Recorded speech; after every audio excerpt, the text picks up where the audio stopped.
Hey, what's up, guys? Today I am going to be talking about leadership, but specifically what makes a leader inspire action.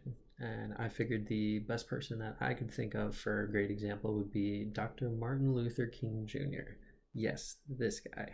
When we allow freedom ring, when we let it ring from every village and every hamlet, from every state and every city, we will be able to speed up that day when all of God's children, black men and white men, Jews and Gentiles, Protestants and Catholics, will be able to join hands and sing in the words of the old Negro spiritual. Free at last, free at last, thank God Almighty, we are free at last.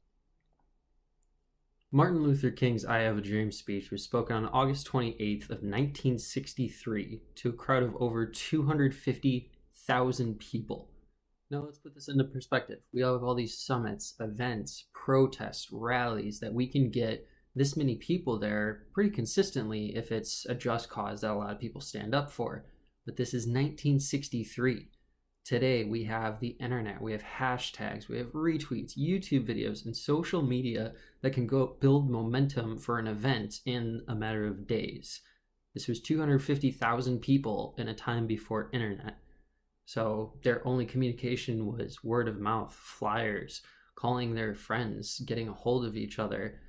And Dr. King held so much weight as one of the best and most influential leaders of the civil rights movement of the time. And that's how he caused the action of those 250,000 people to show up to that rally, to show that at that point, things really needed to change. So how is Dr. King able to do this? There were tons of influential individuals that caused this whole change, but how is it that specifically Dr. King was able to get this much support and rally in organized ways to present their case?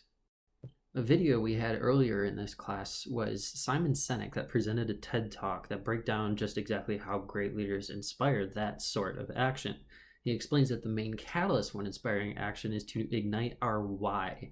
And to do that, one must believe in their cause and present their why first and foremost.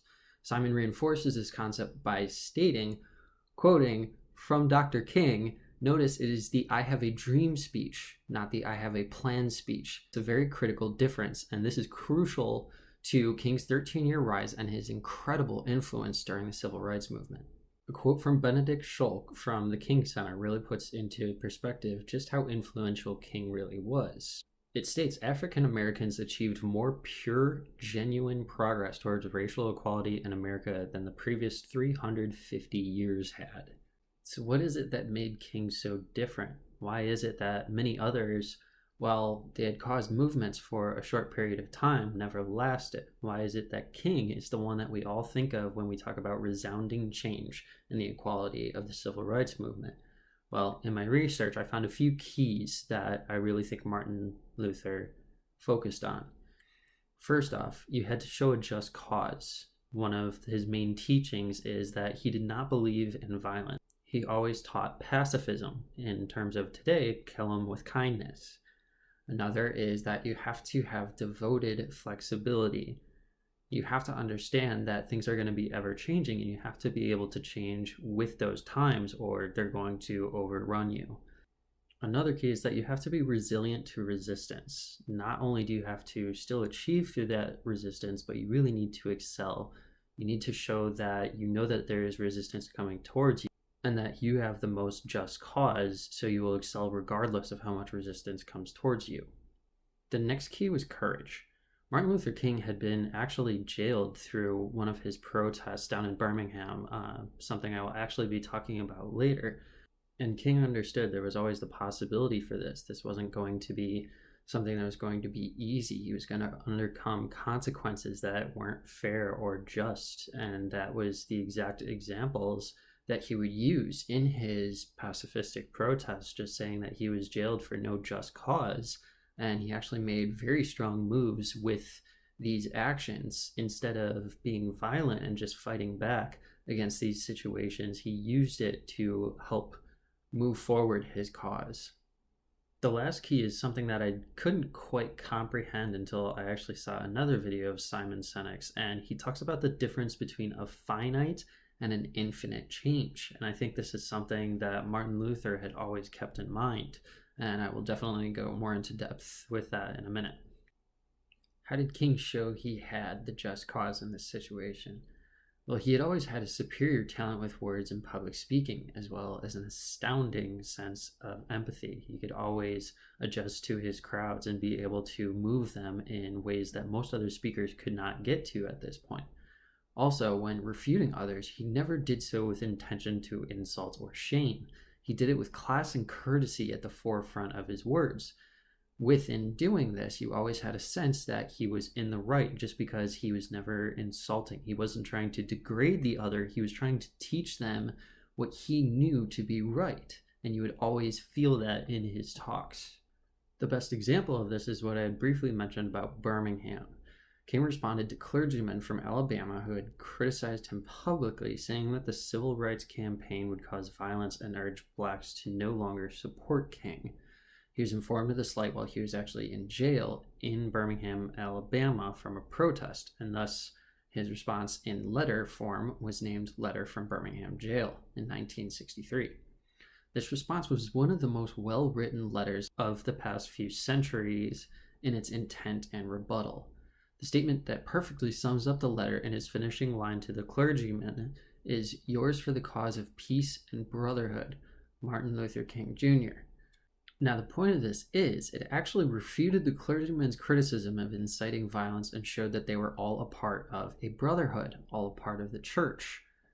Martin Luther King was raised to be a clergyman or a pastor following in his father's footsteps. And with this, he didn't aim for separation or insult. He aimed for the sense of togetherness. He wanted everyone involved because it was a just and a needed cause.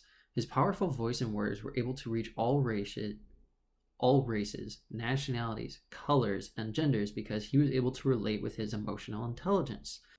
According again to Schalk, this letter, along with the I Have a Dream speech and the Nobel Peace Prize lecture, are among the most revered orations and writings in the English language.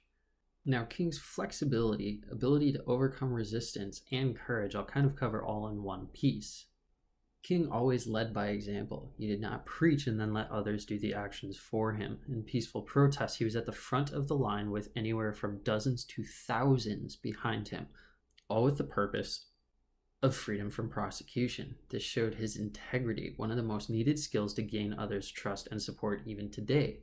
The key to being a leader that inspires change is that they become the alpha.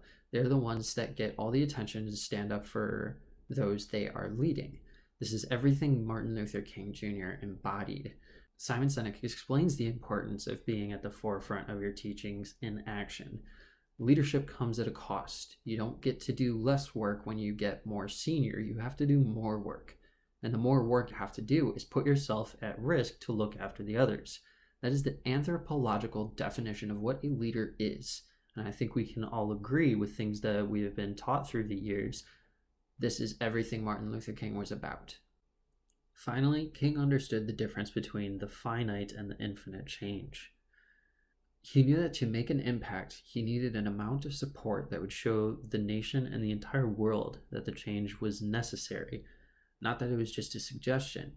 He was impactful and dynamic enough to cause an infinite change by spurring action, something that would last far beyond his own life and that would directly change the course of our entire history.